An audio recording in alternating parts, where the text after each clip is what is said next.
Welcome to the best football podcast in Northern Ireland, perhaps even the best in the entire world if we said so ourselves. Broadcast from the great city of Belfast, I'm Lee. And I'm Adam. And this is the Adam and Lee Show. Today we'll be talking about the transfer of Virgil van Dijk from Southampton to Liverpool.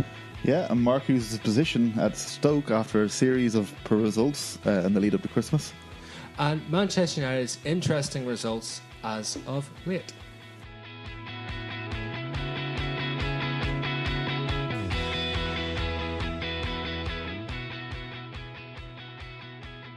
Okay, so Virgil van Dijk moved from Southampton to Liverpool. I think he was announced on the first there, wasn't he? Yep. 75 million. It's the most it's ever been paid for a central defender, even a defender of any kind. I think the one before that, correct me if I'm wrong, was John Stones. 47.5 million, 2 seasons ago to Man City. Again, Virgil van Dijk, 75 million is a lot of money for a centre-back. Yeah. But I mean, it's the one position in the kind of the squad that Liverpool needed to improve. Definitely did. I work with a Liverpool fan, and all always ever tell me about is that they need to ban on Yeah, it's so obvious that they have, I don't know, like a bodybuilder with skimpy legs basically at the minute, aren't they? They are, that's right, yeah. They're so great up front. We said it last week as well. Up front, they're just unbelievable. They're the best probably in the league, I'd even say. Easily. Apart from City. I would say second best, at the minute, But their defence just is woeful. And it's their Mickey midfield Mouse. Isn't up to the scratch either. Nah, it's Mickey Mouse defence. At times as well, when you look at Liverpool, they're just all over the place at the back. But I think Virgil van Dijk, he'll change that. I think that Liverpool will become more of a force to be reckoned with now. Absolutely. Yeah, yeah, definitely. If anything, it's a bit of a worry. I think that so, Liverpool could actually get really, really good in next season challenge for the league. Oh, big time, yeah. You imagine during the summer as well, they might even bring in 2 or 3 more players. Think so? I reckon they need a new goalkeeper as well. Mignolet? I don't think Mignolet's anywhere near good enough for Liverpool. The amount of mistakes he makes. He does, some of the things he lets in from 25 yards as well. His position's wrong, and he looks like a lower league goalie playing for Liverpool. Really, he's not that great. I don't think he's that bad, to be honest. I wouldn't have him as a number one keeper for a big club. Yeah, I don't think he's anywhere near good enough. Yeah, he's definitely the weakest keeper in the top 6 now. Oh, absolutely. I definitely agree with that. No, and I was wrong when I said that John Stones was the biggest one. It's actually David Luiz. Luiz, in 2014. 50 million. 50 million. And with how Luiz is playing for Chelsea that time, whenever they got that money, they obviously said, "Yep, have him, die, see ya." Yeah, that's it. I think that the name David Luiz is actually a curse word in Brazil because of his calamity when he played against Germany. That's right. No, that's not. To be honest, that is what he'll be remembered for the rest of his life. Really, is that one match. Doesn't matter what he does. He was a centre back for the match for Brazil. Got beaten 7-1 at home in their own World Cup. He hasn't played for them since. That's embarrassing, isn't it? It's a bit harsh as well. I mean, it's only one match. People move on, surely. There's a joke that I heard about in Brazil where say someone's useless, you say, "Oh, well, you're about as bad as David Luiz against the Germans." And the thing is, David Luiz has proved himself definitely in the last season anyway. He's actually a really, really good centre back. He's the best centre half in the league. And I mean, if Van Dijk is even half as good as David Luiz was last year, he'd be doing well. I think there's a question mark to Van Dijk, to be honest. I mean, he was amazing when he played for Celtic, and he's been incredible for Southampton. But Southampton have let in a lot of goals this season. True. They let in 30 before he joined. Liverpool. And they scored 20, so they let in 10 more goals than they had scored. Yeah, I'm sure. He signed for Liverpool. The first match that they played without him, clean sheet at Old Trafford. That's right. I hadn't thought about match that. Before that, they let in 5 against Tottenham. Second Van Dijk leaves, they keep a clean sheet against United. That's interesting. Do you think maybe they just had they wanted to prove themselves? Maybe the defenders who are left behind. Possibly, yeah. And the fact that United's attack is poor at the minute, but we'll come to that later on. Yeah, Lukaku made a difference there, I think. Of course. Well, while we're on the transfer thing, did you see the Nike mess up they made on their website? Yeah, for Coutinho. Coutinho. You can't really write that, can you? I mean, no, you can't. All I've heard today from different sources on the internet is the deal wasn't even close to happening either. It was really. No, apparently the rumour was that Liverpool were kind of ready to sell, but they hadn't agreed a fee. So for some reason, Nike put that up without the two clubs having said, we'll go ahead with this transfer. That's mental. Just seems a bit kind of jumping the gun a bit, aren't they? Really? How on earth does that even happen? You tell me. I mean, a company the size of Nike, you think they really want to go this time, like. Okay, I think that's been obvious since last summer. Think so? I think he wants to join his mate Suarez playing for Barcelona, and I mean, I would certainly swap Liverpool for Barcelona anyway. I think most players would. This is one thing I've been thinking about recently. In amongst that, the whole Coutinho get out, go to Barcelona, and the Eden Hazard thing with Eden Hazard go you to Real Madrid. De Gea, the same thing. Mm-hmm. Do you think that maybe Premier League fans have become unbelievably masochistic in recent years? We seem to not want to keep our best players. I think it's a real tragedy. I think that's changing now. I think it's literally been a financial thing. I really do. I think the Premier League had a bit of a dip at the start of this decade. Mm-hmm. Financially, it definitely did. Even the whole reason Leicester ended up winning the league was because of a poor. Yeah. Just the top teams in England were not as good as they had been for the last 10, 15 years, and Leicester were able to surprise them. Because Leicester actually, on paper, didn't look that good, but they were better than the top teams that year. You know, hindsight's a wonderful thing. Looking back at the Leicester team, it was an incredible side. It was, yeah. Sure, it's power of the Chelsea midfield now. Yeah, but at the time you wouldn't have guessed it. It's power of the Chelsea midfield. It is, basically, yeah. And if you look at it as well, Moraes and Vardy are still incredible. Oh, yeah. I would have Moraes in Chelsea. Yeah, I think he'd be great. But this is the thing. I think it's a damn tragedy that Premier League fans are trying to push big players out the door. Yeah. They're trying to push Eden Hazard out the door. They've been trying to push De Gea out the door for years. Yeah. They're still pushing Coutinho out. Yeah. The next will happen is Harry Kane will be pushed out. Same as what happened to Gareth Bale. Same as happened to Luis Suarez. Yeah. Premier League fans don't have respect for their own league, which is a damn shame because it's still the best league in the world. It is, yeah. In the slimmest chance that Eden Hazard or De Gea's or De Bruyne or Kane's agents were to hear this podcast, I would tell them, go fuck yourself, you big, massive wanker. These players need to stay in England because it's the best league in the world. What, you want to go and play in Spain and play one big game a season? Come on, man. Yeah. I know. I mean, like, it really is at the very most a 3-horse race in Spain every year. And Neymar's the biggest joke. So he leaves he leaves Spain, where you play 2-3 big game season against Atletico and against Real Madrid, and he goes to PSG, where you play no big games a year. That's it. It's an absolute joke. All they care about is the Champions League. That's it. That's it. Yeah. So what happens if PSG were to colossally fuck up and not get into the Champions League? They're not playing for anything then. That's it. At least we're in England. You know, like United, the last few seasons have finished outside the top 4. Yeah. Still attracted unbelievable players, really. It's true. Because, I don't know, the Premier League's competitive, and even if we're at the Champions League, you're still getting to play 38 matches a season of Premier League football, which is it's a lot better than the French league. Damn right, damn sure is.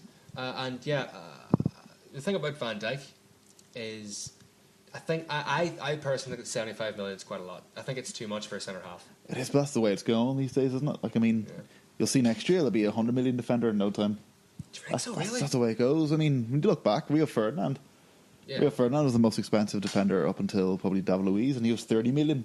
Yeah, at the start of the 2000s. That was a lot of money. From Leeds, wasn't it? That's right. Yeah, and he broke the record before that. He went from West Ham to Leeds. For about 20-something million, and then from Leeds to United for another 30 million. So that was back then. That was these days. That would be 100 million. Yeah, Cockney United, eh? Yeah, exactly. I know. Yeah, it's crazy. But it is crazy. But if Van Dijk proves himself at Liverpool, then we'll all be praising him before anybody else. 100%. Well, I won't. You won't be, no. Well, not as a United fan, but I think it's good for them getting Dejan Lovren out of the team, out of the first team. Yeah, I mean, I think he's been kind of proven to be out of his depth for quite a while now. He doesn't impress me whatsoever. He makes so many mistakes. I saw that match. I can't remember who it was they were playing against, but he was trying to play a forward offside from a throw-in, and it's like that's schoolboy stuff. You know. I know. Sometimes I wonder, though, is Liverpool's defensive problems to do with Klopp just being a terrible defensive coach? Yeah. And all he cares about is attacking? Yeah, because, I mean, Dortmund were hardly a great defensive unit either back in the day, were they? They were always just about attacking. You had Mats Hummels and you had Subotic. That's right, and they made a massive difference again to... Yeah. I think the players make a difference, maybe. I think that's what we're coming to. The players make a big difference. If you've got an offensive manager, but you've got good holding defensive defenders, it'll make up for that. That's it. They're like the same way City do it now. Sure, with Otamendi and Stones, City aren't defensive at all. But when the ball gets recycled around those players, it's still important that they can play football as well. And that's really what I think. Van Dijk is obviously a good footballer as well. He's got good kind of passing ability, and he's got a good first touch and that kind of thing. So and I think that might tie into the Mignolet problem as well. He isn't a great passer. Yeah. He is not a great passer. But he does. What's the other Liverpool keeper called? The second one? There's Mignolet, and I can see his face. I can't remember the guy's name. Karius, isn't it? Karius, yes. And he's rubbish as well. He's even worse than Mignolet. I've seen him a few times, and he is dodgy. Yeah. He's taller than Mignolet is. I think he's taller. That's great, isn't it? Tallness doesn't mean that you're still like dropping the ball and flapping around the place, and the ball comes in the box. Yeah, and normally height with keepers makes a massive difference. It does. It does. Courtois is 6'6" or something like that. It does. And but how tall is De Gea? Do you know? It's probably about 6 foot, just over 6 foot. Like he's not small. I thought he was tall, wasn't it? Maybe he is. I thought he was about 6 foot myself. Yeah. But I get what you mean. Especially in the Premier League, being tall normally means a good keeper. But some of the decision making that the Liverpool keepers have is poor. Yeah, I remember whenever Van Dijk played in Scotland, he was best player in the league. I think it was against St Johnstone. One goal he scored, he just basically ran through the team and just bind the goal in the net. I think he scored a hell of a free kick once as well. And Neil Lennon said, Neil Lennon was asked, because he was his manager at Celtic, he was asked, do you think 75 million is enough for of course, Van Dijk? And Neil Lennon's the first person to actually turn around and say it's not enough. It's not enough. It's not enough for him. He thinks he's not good. Rates him highly. He rates him very highly. And Craig Gordon said as well that he knew that Southampton was going to be his last stop. I mean, if he's that good, maybe Liverpool will be his last stop either. Maybe not. Maybe he'll be off to Barcelona himself. Maybe he'll be away. It's the line of command in football, isn't it? Really? I mean, they're still looking. I think they're looking for a replacement for Javier Mascherano, still, aren't they? That's what I think. So, from last year, they need a replacement. maybe Van Dijk will play a few months at Liverpool. For the summer, he'll be ready to go again. Yeah, possibly. Yeah. But it's unbelievable, isn't it? Like it really is. 75 million. Football these days has just gone crazy. Yeah. Well, and you look at Pogba as well. I mean, I don't think Pogba's bad, but I don't think he was worth 89 million. I think he is now. I think he is worth. I think he's bargained for 89 million these days. Myself. Really? Oh yeah. I don't think. Well, he's the best player in the United team by a long stretch. I don't think he was worth it at the time. No, De Gea's the best player in the United team. He's best outfield player. Okay. Yeah. He's the one who changes matches first. Yeah. I don't get the captaincy thing though. Middle of the park, I guess. Enough. And who else is going to be there? Valencia's out. Ashley Young's out. I would have given it to De Gea. De Gea's, I don't know, something about goalies and giving the captaincy to the goalies different. It's awkward. Doesn't happen that often. It's worked for Spurs. Has it? Yeah, it's worked really well for Spurs have finished third in a 2-horse race. Yeah, but they're playing impressive football. I mean, if you're judging the captain, you don't judge the captaincy by how well they do in the league. You judge it by how well they look on the field. Yeah. And Spurs have been one of the most entertaining teams to watch in the last few years. And I think that's down to the organisation at Loris. It probably doesn't really matter that much where the captain sits in the team, does it? Not a huge amount, no. It just depends if they're the captain or not. I think ideally you'd want a centre midfielder to be the captain if anyone's going to be. Or centre half. Or centre half, yeah. Someone in the centre where they can scream instructions to, all different angles. Roy Keane was the best at. Roy Keane and Patrick Vieira are the two best examples, really. Yeah. John Terry. Stephen Gerrard as well. Stephen Gerrard. Let's just sit here and name good captains. Fill up some airtime. I wouldn't be surprised if Van Dijk got the captaincy at Liverpool, actually. Now we're thinking about it. You never know. You never know. Give it 2 or 3 years. Otherwise, he'll be off to Barca. He'll be off to Barca.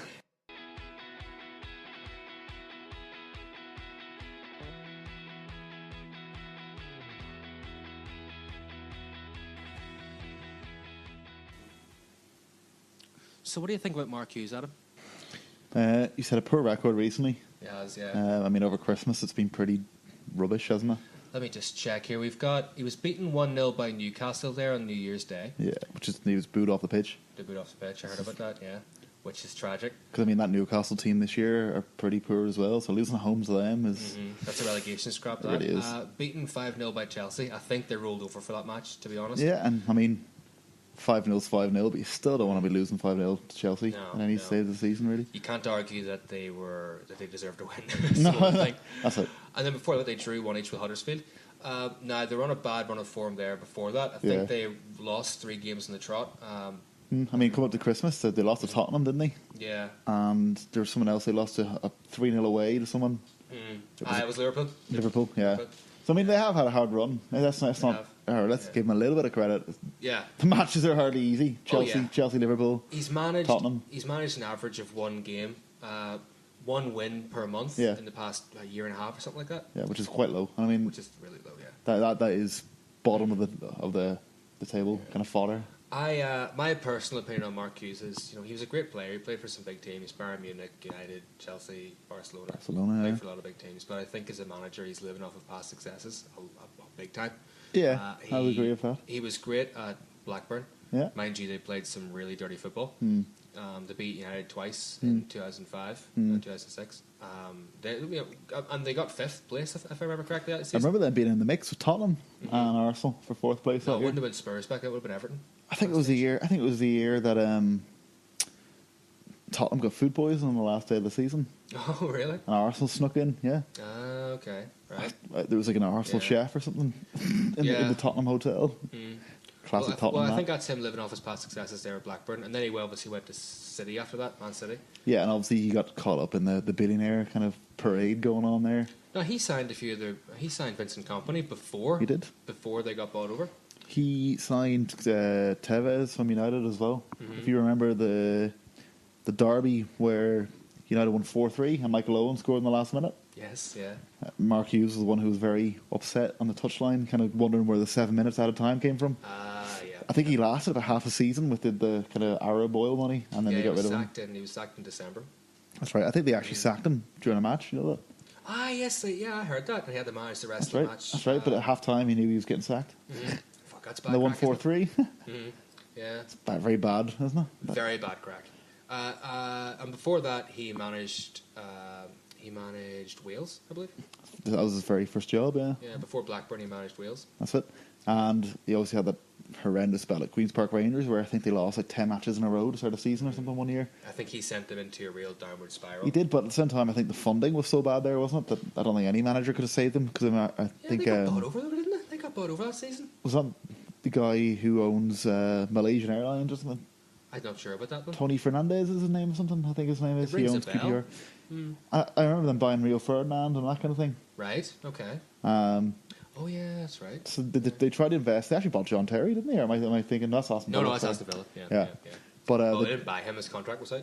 That's right. But what their problem is, the problem with Mark Hughes is a lot of the time he buys, I wouldn't say has-beens, but players who definitely had their chance of being a top player and it hasn't worked out.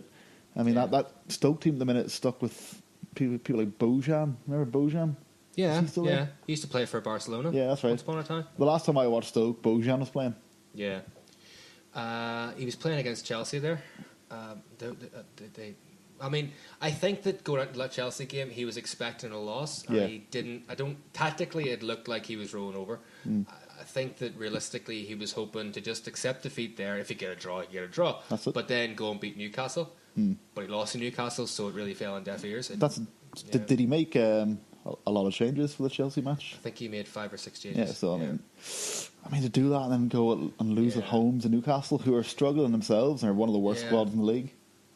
That was a serious relegation scrap, that. But I heard Mark Hughes say a few weeks ago, or sorry, I should say, I read that he said this, that his teams don't do relegation scraps.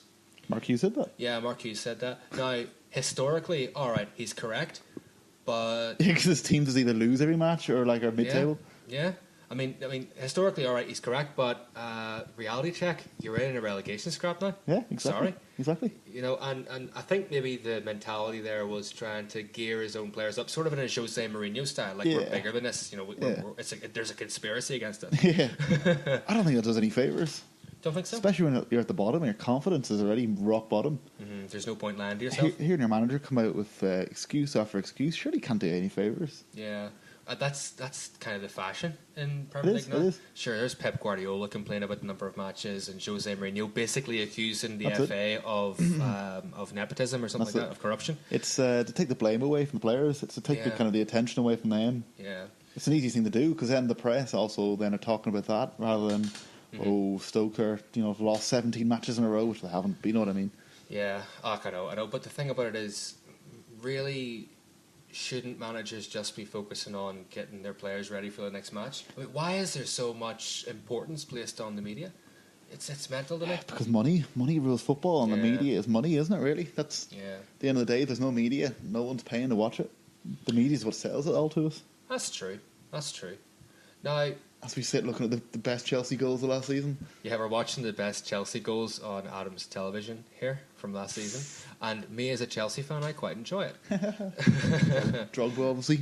No, that was Crespo. Crespo. Yeah. Anyway. So obviously it wasn't from last season, Crespo. I saw the little tangent. I saw this news headline a number of weeks ago, perhaps even a month ago, that apparently Hernan Crespo he admitted that he takes part in the odd orgy or two. He takes part. It's like once a month he goes and takes part in an orgy. Come on. Wouldn't have had him down as a... What did your man Berlusconi call it? A bunga bunga party? Really? That's what he called it, What yeah. was that? Oh, like 10 years ago. Berlusconi, the Italian Prime Minister, came out and said, yeah, I love a bunga bunga here and there. Fair enough. He used to own AC Milan as well, didn't he? That's right. Yeah, they were basically the national team of Italy. It was like fascism, basically. It's like AC Milan were like a fascist kind of propaganda machine. That's what it was. The Italians know something about that, wouldn't they? Exactly. Now back to Mark Hughes. He's been in charge of Stoke for quite a long time. He's been in charge since 2013. Can you believe that? So, these days, 4 years in football is like what 15 years in football used to be, isn't it? It kind of is. 4 years, 4 whole seasons. Mm-hmm. I think. Now I could be wrong, but I think that makes him the second longest serving manager in England. Obviously behind Arsene Wenger. The great Arsene Wenger, yeah. The great Arsene Wenger, yeah. He beat Alex Ferguson's matches record, isn't that right? The amount of matches managed or something? Yeah, the amount of matches managed. What would Wenger be above Fergie now in seasons in the Premier League? By one. Well, by one game. By one game. Yeah. I'm just having a quick look. Top 10 longest. Oh, that's 2010. Damn that's not going to do it. But, well. 4 years, this day and age is... it's a long time. But at the same time, you have to be... If you're a Stoke, I can understand now why they'd be saying, is it time to change? Yeah. Plus, he's not doing the business. He's seriously not. Well, what are they going to do? Go down to Mark Hughes? Is Mark Hughes going to get them up? Is he the type of manager to go down? I don't know. It's a good question. Mark Hughes to me screams the type of guy who the second he realises he's managing a championship team next season, he'd be like phoning around the Premier League clubs, wouldn't he? Going, have you got a job for me? He'll be checking job centre. Exactly. Be going around like driving around his car with his P45 ready to go, basically. I always think about that whole Man City thing whenever he got sacked from there, as we said a moment ago. They sacked Sven-Göran Eriksson to bring... Well, obviously it was before the Oil Lords. Mm-hmm. The guy who was in charge, the guy with a funny name, who was in charge of City before that, sacked Sven-Göran Eriksson to bring in Mark Hughes. I sometimes think about the alternate universe where if Sven-Göran Eriksson had been in charge of Man City, I think they would have succeeded just fine. I think he was a very good manager. He really didn't get the credit as far as I'm concerned. Sven-Göran Eriksson? Yeah, I think he was a really great manager. Yeah, but again, I think that he's been tarnished forever by the English... Or the England job brush. I think he was a better manager than the Italian fella who was in charge of Capello. Capello. Yeah, I think he was a better manager. Capello was... Do you ever watch that England team? Like, they were shocking. They were not good. It was the most boring football. Like, it actually made LVG's Man United look like Barcelona of 2010, for God's sake. That's your Italian managers, unfortunately. It is. With the exception of Antonio Conte, I suppose. That's it. They actually pretty much invented parking the bus before Mourinho did. Yeah. Well, a little tangent there about Arsene Wenger. Do you think he'll leave soon? Do you think his time's nearly up? I think he's got one more year in him, maybe. Yeah. Although it wouldn't surprise me to see him kind of go at the end of the season. I think when Fergie left, no one expected it to be that season. It just happened out of the blue. So why would Wenger be any different? Wenger may not want the whole fanfare of 6 months till I leave. It's been proven before that when a manager says they're leaving, it can be a bad thing. Yeah. Players shut off. They go, well, he's leaving in 6 months anyway. Why play for him? Yeah. City 2 or 3 years ago when Pellegrini was in charge, when they announced Pep before the end of the season, they stopped playing. It's true. I think if they don't get Champions League, he won't make it. Probably not. I don't think they will this season. But they might win the Europa League. I think Celtic win the Europa League. I said it last week as well. I still feel like if Celtic play Arsenal and Sanchez and Ozil come up against them. Celtic are a better team than Arsenal are. Celtic are a far better team than Arsenal. Ozil is overrated as they come. You see all these FIFA boys, all you boys that play FIFA, you all think that Ozil was this great player. He's not that great when you watch him. He's actually boring as fuck. The Arsenal team are not, especially they suffer from the same thing that Liverpool have. Only their strikers have shut off recently, so they are incomplete all around the board. Although I'm now desperately looking forward to seeing Ozil scoring a hat-trick tonight. I don't rate Ozil at all, frankly. Now, back to Mark Hughes. Do you think there are any teams in Premier League that would have him if he gets sacked by Stoke? Not at the minute, no. No? I honestly think the Premier League has got so much more kind of talented since 2013. Maybe Mark Hughes doesn't fit in there anymore. You sure you think so? It's hard to know, isn't it? He's a very hit or miss manager. Yeah. When it's going well for Mark Hughes, it goes really well, and when it goes really bad, it falls off the face of the earth, like the QPR thing. The wheels really fall off. Yeah, so I mean, he's a hard manager to kind of predict. That's true. I mean, it's the same thing as I don't know how he'll get a job at this because I don't think his record is great at all. But I mean, we said the same thing about David Moyes. I can't believe David Moyes got a job at West Ham. Yet he's actually proven us all wrong. I know. Managers are the hardest thing in the world to predict. I thought David Moyes' goose was cooked after the Sunderland thing last year, where they finished bottom and they were terrible. Yeah. But again, I think he was stupid even going into that Sunderland job. Everyone knew Sunderland were the worst team. In the league. Well, in that case, I guess there is hope for Gary Neville yet. Yeah, Gary Neville. So on Manchester United, what do you think about their recent form? We've been very up and down since the Derby match where we lost to City. We've been struggling really to get ourselves back to the way we were playing before at the start of the season. Yeah. Do you want me to run through your recent results? Do you want me to put you through that? Yeah. Okay. So it started off. The misery then go on. It really started off with losing 2-1 to Bristol. That's really where Williams first fell off. Drew 2-2 with Leicester away. Unlucky to lose a goal in the 95th minute. Yeah, but you can accept the draw away to Leicester. You know, you can, but going to King Power is not easy. Yeah. Then you drew 2-2 at Burnley. Unacceptable at home. Unacceptable at home. And then it was 0-0 with Southampton. Unacceptable at home. Unacceptable. Now you beat Everton 2-0. Which is very good. Very good, yeah. I thought Rooney played quite well. In the Everton match? Yeah, I thought he played quite well. I thought he was rubbish, I'm honest. Did you? I thought he was shocking. He covered plenty of ground. He made some good passes. I actually thought it was one of the worst performances I've seen from him at Everton. Really? Actually, myself, yeah, I thought he gave the ball away all the time. I thought he was alright. The goal we scored, he gave the ball away, sure. Oh, yeah, that's right. Yeah, I stand corrected. Well, what do you think United need to do to improve? Because if these kind of results happen again, you're out of the title race. Well, I think we're out of the title race already, if I'm honest. You're seriously out of the second place race then, if that sort of thing happens again. Yeah, I mean, the fact is we didn't actually lose in the Premier League throughout Christmas, which that's one thing. Yeah. Despite the fact that we were terrible, still managed to keep a kind of unbeaten run going, really. Yeah. Which you can never say no to, really. It's not a bad thing. Yeah. There's just still a lack of quality in some certain places, I think, for United. Like, there's one or two key areas. You kind of looking at the squad and you're going, that's not really a Manchester United player. Do you know what I mean? There's a few of them like that. I mean, there's a few players who are playing them out of position as well, but they're really good players if they're playing in the right position. But I mean, Rashford and Martial they're not left and right wingers actually. Okay. We're kind of playing. They're both strikers, really. We bought Martial as a striker. We bought Rashford. Rashford came through as a striker. Okay. Rashford's not a right-sided player. He's playing on the right wing because it's the only place in the team he can fit him in. Okay, yeah. And Rashford's got off form because of that, obviously, because he's been playing out of position. I think we could do with a better number 10 as well. Okay. I don't think Mkhitaryan has been up to scratch really at all. No, Wi-Fi Tarian isn't. He's been miserable, isn't he? I wouldn't be surprised if he leaves this month. Actually, I can see it. Yeah, I think he'd be gone somewhere like Inter Milan. Apparently, they were looking at him. And oh, really? Yeah. Interesting. I think he's fallen out of favour massively from Mourinho. He played the only match he played over Christmas from the start was the Southampton match. Yeah. It was shocking. He was shocking. He didn't. Yeah, he wasn't. He didn't show up. I'm still waiting for him to show up. Some of the crosses and all that. He was crossing the ball and there was no one there. Yeah. He was mishitting passes and it was terrible. It was just not good enough.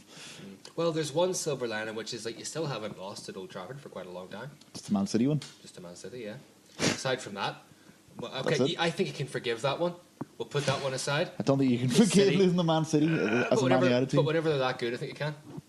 Yeah, I'll give you that. Yeah. Still, Old Trafford to 19 of the teams in the Premier League is an absolute castle you don't want to go and try to conquer. It's a hard place to play. It is. You know?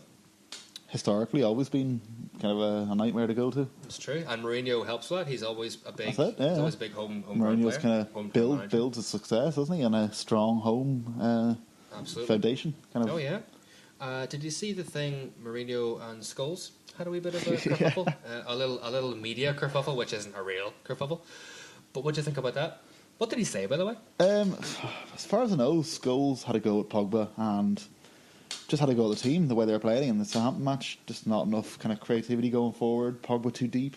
Yeah. And just players not making runs and that kind of thing. And Scholes was saying it's not really good enough. You know, United need to do better than that. He was probably right. That match anyway. And what did Mourinho say? Mourinho came out and said, "Well, Scholes is a phenomenal player, but he's just an alright pundit, basically." He annoys me as a pundit as well. His voice is boring. Yeah, and even as a United fan, sometimes I think he's a bit too critical.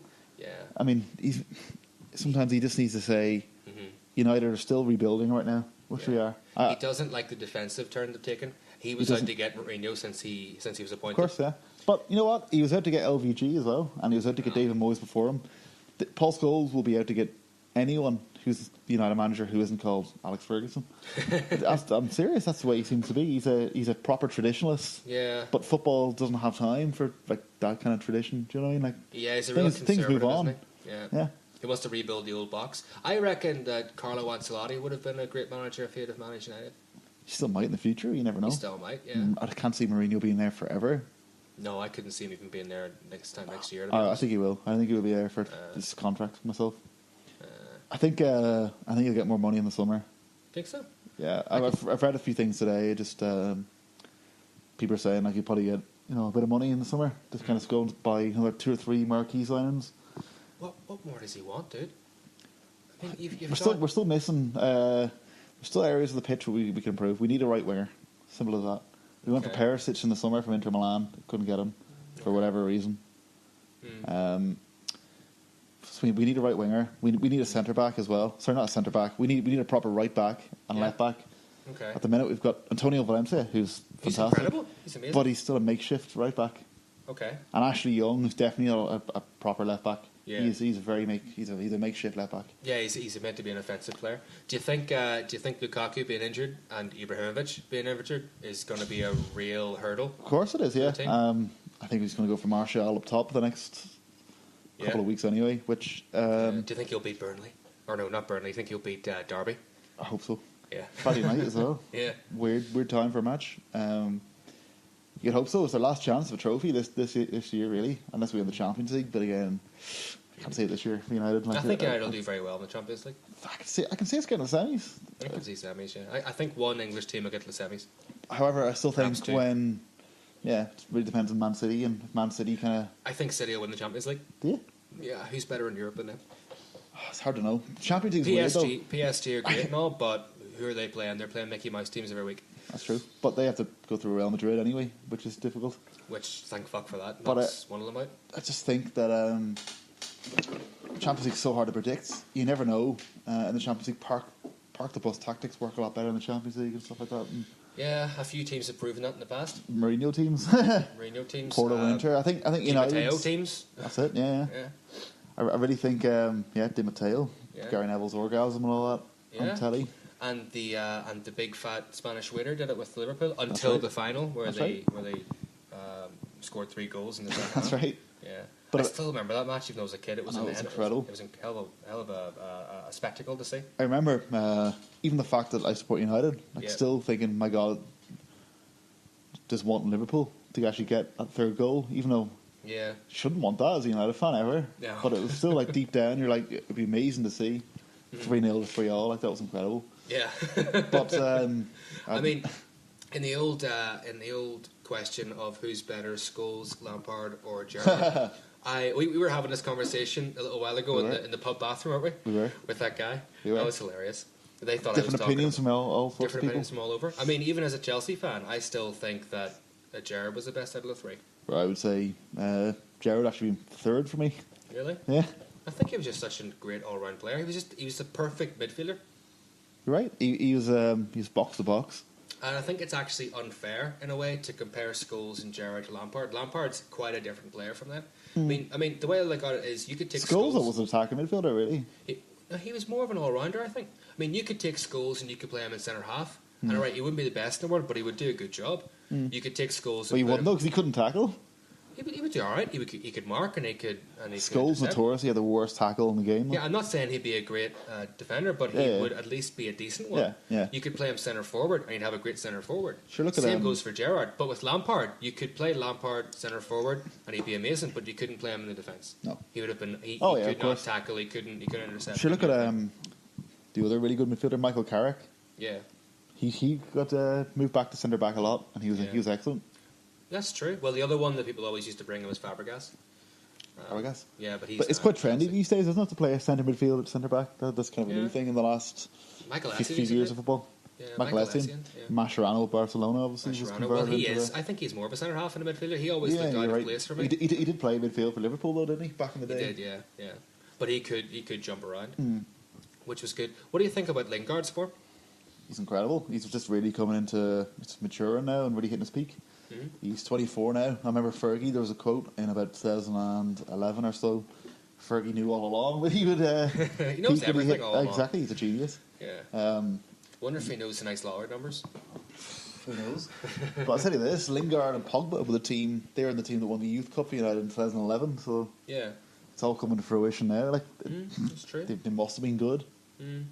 I think that one of the problems with Mourinho, and not that there are many with him at United, I think that a lot of them are overstated, or a lot of them are fabricated. But I think one of the big problems is that United fans feel like they've lost that youth-centered mentality that the team used to have. Mourinho doesn't give much of an opportunity. He really is doing it at United. He did at Chelsea as well, but not for very long.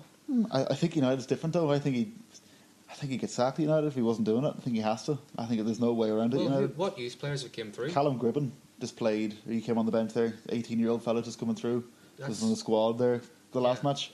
McTominay, he's been playing a few matches as well. He's obviously been playing Rashford every week. Yeah. He's been playing Lingard, and he's been playing. Say what you want, Pogba's still a United graduate, the most expensive graduate of all time. But I don't think you can really count Pogba's bringing someone through. But you know what I mean. Well, listen, the thing with Mourinho is, he used to play youth players at Chelsea as well. He used to play Josh McEachran all the time. But he wasn't a very good player, so he got put off by the wayside. Yeah. He used to bring on De Santo as well, but he put off by the wayside. He doesn't really give youth players that much of a chance. Yeah, he plays them here and there, but it's because it's acceptable. It's sort of imposed upon him. It's imposed upon him in Carling Cup or the Capital One Cup to play youth players, or whenever you play against the West Brom, play your youth players. But he doesn't have much time for them. Generally, I could imagine him on the pitch, on the training ground, only focus on the multi-million-pound stars.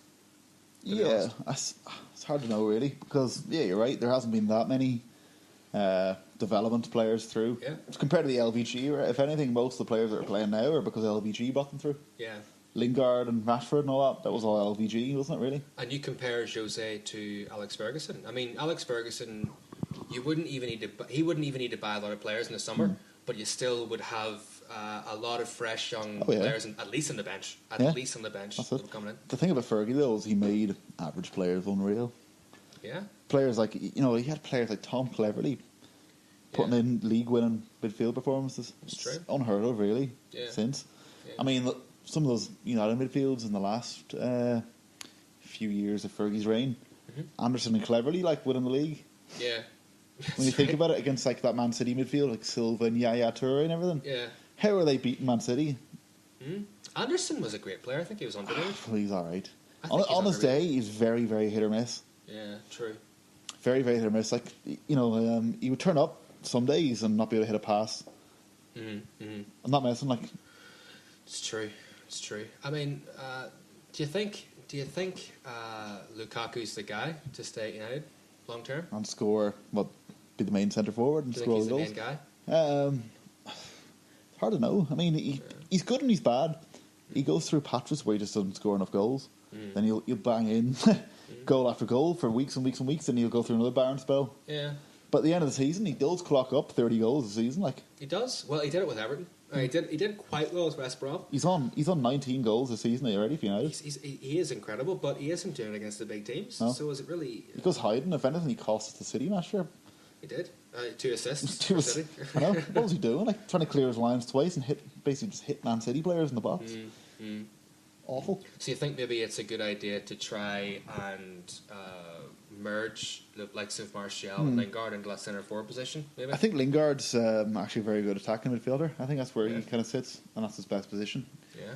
I don't know what's going on the Lingard. Lingard's been unreal for the last 3 or 4 months. Like he really, Yeah, he has been. he's a big game player.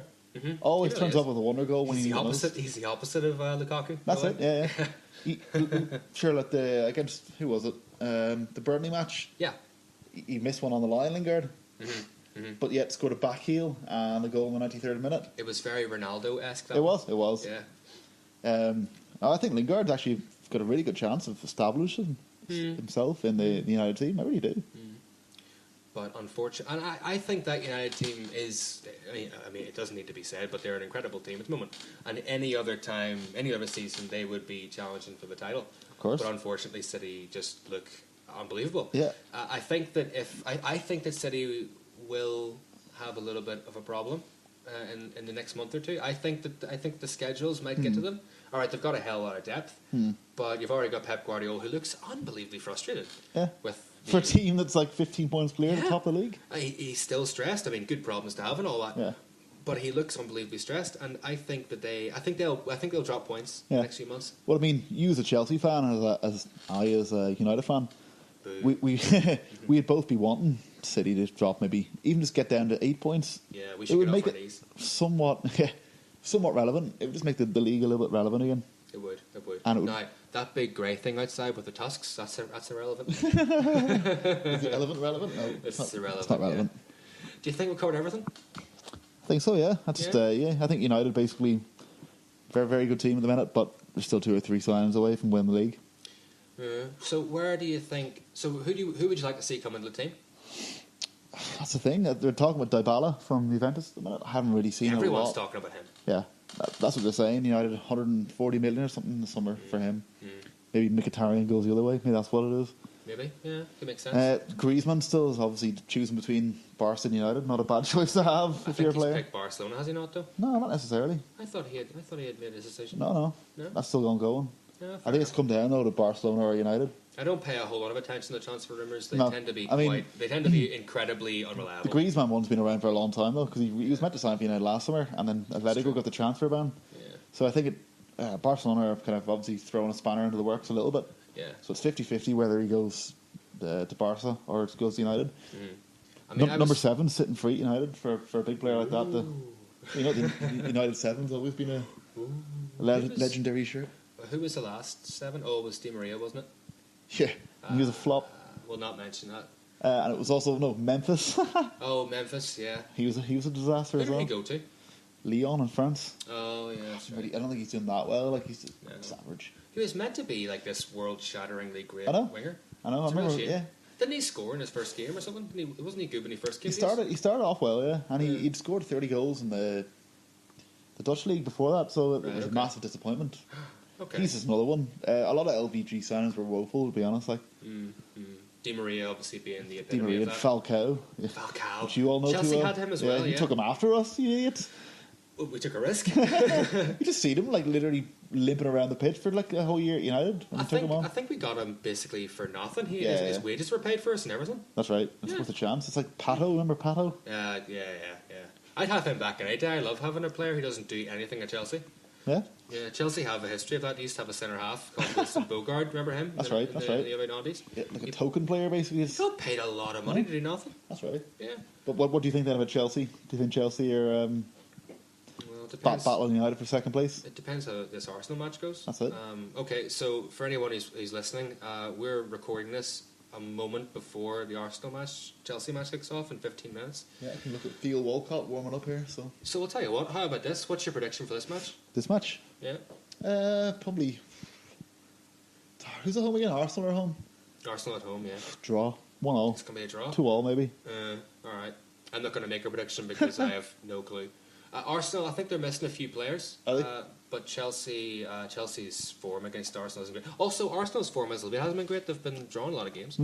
I think they're like That's right, 8th or something in the form league. Yeah, I mean, I didn't actually look at Arsenal over Christmas. They're so far down the league that I actually stopped paying attention to them because they're not really a danger for top 4 at the minute. Burnley are more interesting than they are. They are, unfortunately. Not that should offend any Arsenal fans. No, because on their day, Arsenal could still easily beat Chelsea 2 or 3-0 tonight. Alexis Sanchez is walking around doing nothing lately. I know. It seems like head to Manchester. He's halfway out the door. Yeah.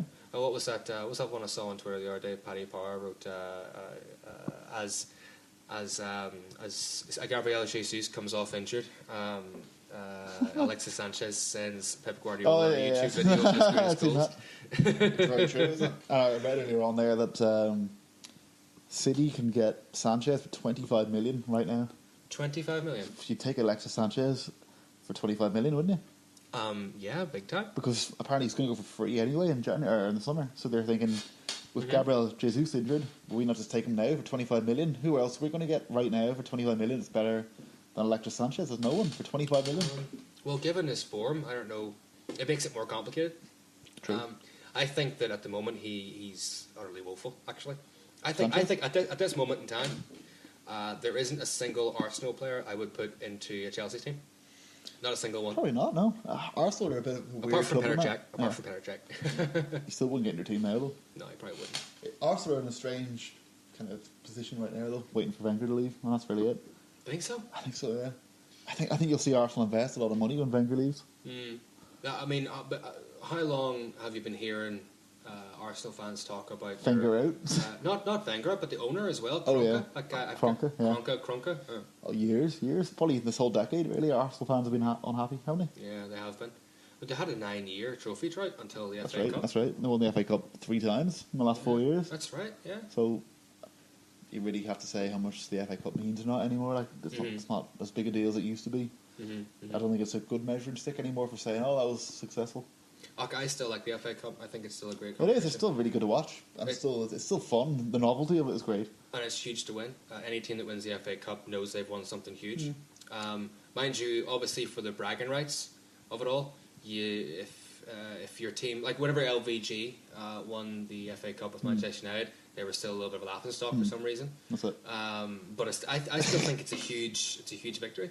It is. No, that if anything, that kickstarted us winning trophies again. Yeah.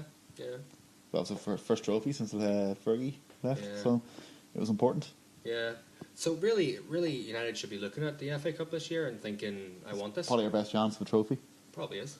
Unless the Champions League magically comes around, which we said already, but you never know. And pray to every god you can find on Wikipedia you don't draw Bristol in the next round. Oh God, yeah. Should you beat Derby? A poison chalice.